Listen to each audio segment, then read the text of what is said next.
ازيكم؟ انا مطلقة وكنت بتواصل مع طليقي عشان خاطر حقوقي وحقوق ابني.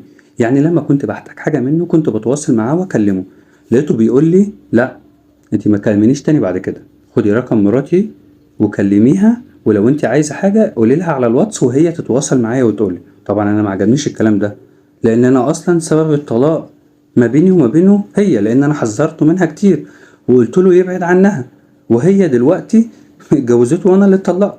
فانا مش حابه ان انا اتواصل معاها. كان ممكن يقول لي مثلا خدي رقم اختي، ولو انت هتبعتي لاختي اللي انت عايزاه واختي هتيجي تقول لي، ولكن هو ما عملش عشان لعده اسباب. اول سبب فيهم ان انا لما اكون عايزه حاجه واتواصل معاه ما يكونش هي، لان انا اصلا ما بطيقهاش.